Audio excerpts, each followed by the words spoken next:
Next, we need to make sure that people have a safe place to live.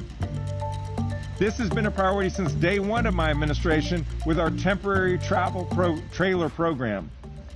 But these temporary trailers and hotel rooms are not the permanent solution. People need stability. They need permanence. They need their homes back.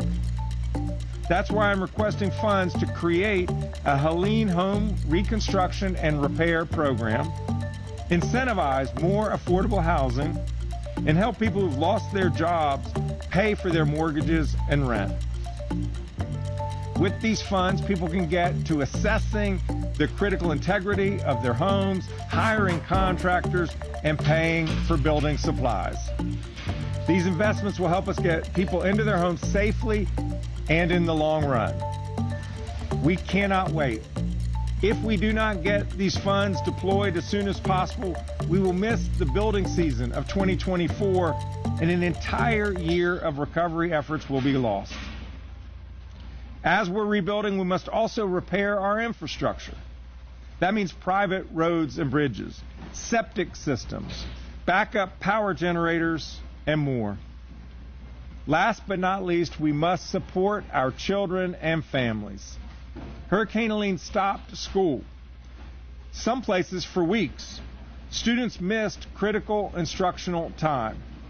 So I'm requesting funds for a summer learning program for students who missed a significant amount of instructional time, tuition support for students at Western North Carolina universities, and food bank contributions for families in need for supporting organizations just like the one we are standing in today. That way we can ensure that our students are set up for long-term academic success. All of these components are necessary to building a safer, stronger, and more resilient Western North Carolina, and they are needed now. This recovery is going to take a long time, and my administration is in this for the long haul. I know that the legislature is as well. I thank the General Assembly for what it has done so far, but now is the time for us to jumpstart this rebuilding effort. I urge the General Assembly to pass this budget so the state can get about the business of helping people rebuild now. Thank you, and pleased to bring forward Representative Jake Johnson at this time.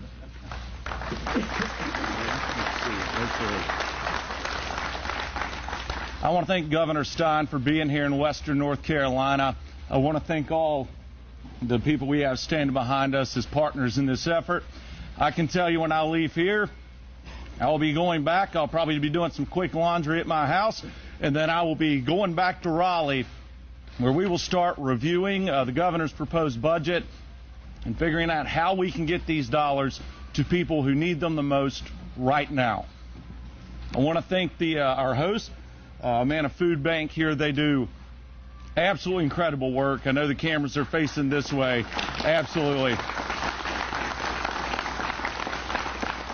The cameras are facing this way, but I can tell you there are people working literally right behind you as we stand here. So thank you for what they do. I believe we're going to take some questions later, and we definitely look forward to that.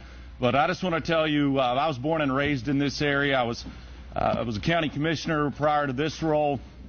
There is a very good chance that when we're looking at the names of people who have lost everything, I know them on a first-name basis. I've seen them at the grocery store. I went to school with them or their kids, and this has hit us very hard out here. But the fact that we are keeping this top of mind and top priority by having events like this and making sure that when we are working together, it is in a bipartisan way. It's making the best use of the taxpayer dollar, and hopefully we can look back in a year and go, the decisions we make and the partnerships we're creating right now help people get back to normal sooner than they would have.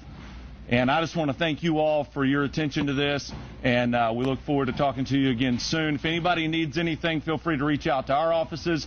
The legislature, we've tried to do as good as we can getting information out, but things are happening in real time. If you know someone who needs help or is not getting the FEMA assistance they need, reach out. If we can't help you, we can sure connect you with someone who hopefully can. And I'm sure that stands for the governor's office as well. But I want to thank the governor for having us here, and I'd like to introduce Claire with Manna Food Bank.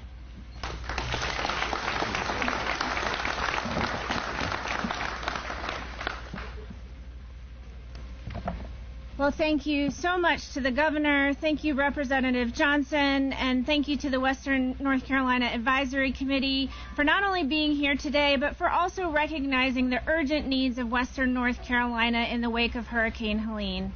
At Manna Food Bank, we have been working around the clock since the storm to ensure that our neighbors get the food and resources they need, especially in our hardest hit communities. Every day I hear from families who have lost everything, from farmers who just aren't sure if they'll be able to farm again, from small businesses that can't afford to reopen, and from neighbors who just can't make ends meet like they used to. Manna Food Bank serves a very rural, very mountainous community. We have over 220 partners all across Western North Carolina and the Qualla boundary. And one of the common refrains that we're hearing from our partners right now is that people are coming for food assistance who have never needed that assistance before. Working families, seniors, so many people are coming to our partners and saying, I don't have any food in my house and I don't know what to do. Our communities are still reeling from the storm. Our local economies are struggling. And we know that right now people are having to make pretty impossible choices. People are choosing whether to fill their prescription or pay their rent. They're choosing whether to turn the heat on or put gas in their car to get to work. These are choices that no one should ever have to make. At Manna, we are committed to being part of a holistic recovery process. We know that we not only want people to have food on their plates when they go home for dinner tonight, but we want to make sure that they have a path toward long-term stability. And we all know full well that food insecurity does not happen in isolation. People need transportation, they need affordable housing, they need access to economic opportunities. All of these things work in concert, and the support for this is so critical. I've been so moved by the incredible outpouring of love and compassion from our community. Here in Western North Carolina, people take care of each other. They look out for their neighbors. We have this incredibly strong, resilient, and caring community. But the scope of this disaster, as you heard from the governor, is too vast. The cost of rebuilding infrastructure, farms, businesses, homes, that cost is too great for Western North Carolina to bear on its own. So this government support is truly critical to our efforts to build that road to recovery. We are incredibly grateful to Governor Stein, to the North Carolina leadership, and to the Western North Carolina Advisory Committee for both recognizing the need and also for taking action to ensure that those resources needed for recovery are put in place for North Carolina. We urge the General Assembly to approve these critical funds. We all know that the road ahead is going to be long, but with these support, with these resources, we know that we can rebuild so that we can emerge stronger together. So on behalf of all of us at Manna, I want to say a special thank you to everybody that has stood alongside Western North Carolina in our time of need. We are incredibly grateful. Thank you all. So right now, thank you.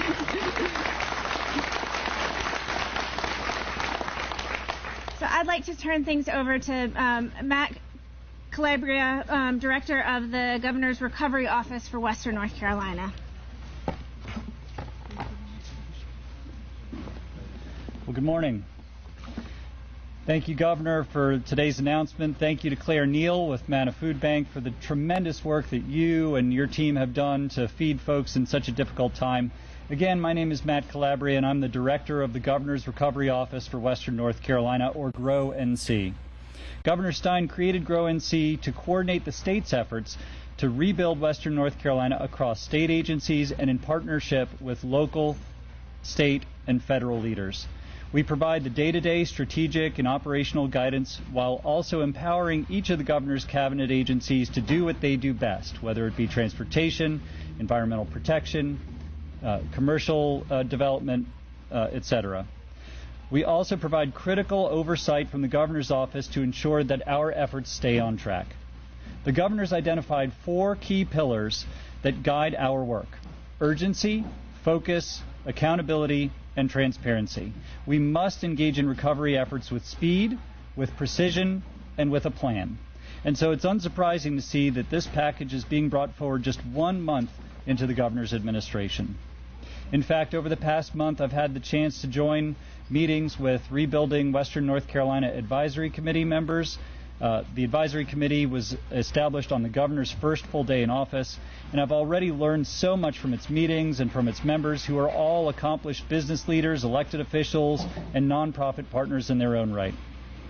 This budget is born from our conversations with the advisory committee and with residents, from the things that came up time and time again as the most urgent needs. We appreciate all the feedback you're giving us, and we are putting it all into action.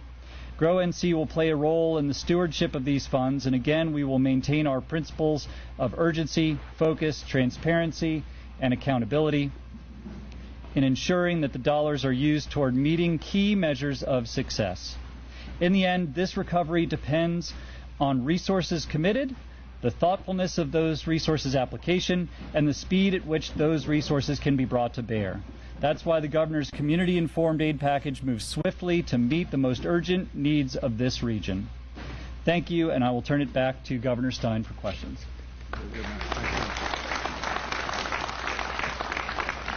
We're happy to take questions, and you can address them to any of the speakers. Governor Stein, we spoke with a lot of these small businesses and farmers that you talked about. Many of them say that the insurance and the FEMA money did not come quickly enough for them. How quickly could these funds be available to these farmers and small business owners? Well, it depends on which program we're talking about. On Friday, I was in Boone, and we rolled out a small business loan grant program in partnership with Dogwood Health Trust and the Appalachian Community Capital. Those applications are open today. So folks should, if you're a small business owner, you suffered losses, your revenues are less than $2.5 million, go on the website at Appalachian Community Capital and apply. That window will be open for 1 month. It will then take a few weeks to review those applications. Our hope is that by the end of March, those funds are out the door. Other programs may take a little longer to get up and running, but we know that if we don't get the money now, we can't get it out in the first or second quarter of this year. That's what our goal is. These are immediate needs appropriation requests. Governor Stein, obviously at the beginning of this, major roads were the biggest concern, but now that we're looking into tourism season picking up, when it comes to smaller areas like Lindell or Lake Warren, how big is that priority going to be to help some of those smaller roads to get some of those big tourist destinations reopened so the business can come back in? So let's take Chimney Rock and the state park there. That state park is a wonderful amenity. We all love it, but it is also a source of economic drive for that community. We're going to try to come up with some temporary solution that can get the park reopened this summer. But the reason why in our appropriations request today, we are asking the General Assembly to give us funding for exactly this kind of infrastructure. We need a permanent bridge that can be open. If we don't start it this year, it won't be ready for next year. So that's what the urgency is. We want everything ready and open tomorrow, but we know the world doesn't work that way. But if we don't act with urgency, it won't be ready in 2025. It'll be 2026 or 2027. That's the unacceptable outcome we don't want. And follow-up question with that, I know the mayor in Lake Warren asked for an access road behind. Is that part of this plan that you're proposing right now? There are conversations among the folks in Lake Lure and Chimney Rock, the Department of Transportation, the Department of Natural and Cultural Resources. It's an idea that is being discussed along with a number of others. Governor, after speaking with President Trump, how confident are you that money is going to keep coming from the federal government? I'm very encouraged by the priority that the president brought to Western North Carolina. I mean, the first visit he made outside the Capitol after his inauguration was to Western North Carolina. He reiterated to me personally, but also to the public, that he will not forget Western North Carolina. His administration won't forget Western North Carolina. I've subsequently spoken to the National Security Advisor twice and the acting head of FEMA. They are very focused on this. So my hope is that Congress will pass another appropriation bill, another disaster relief bill in March. We are going to be working with our federal delegation to try to get more resources. Obviously, we're grateful for what our congressional delegation did last December, but that was just a start. We need a lot more to help the people of Western North Carolina. Governor Stein, is there still money that's tied up in the General Assembly from before withholding recovery? And how do we make sure beyond this proposal that this money gets approved? Yeah. Well, the General Assembly has appropriated some funds. Some of those funds have gone out. Others are being intentionally doled out over time because that's the way the program was written by the General Assembly.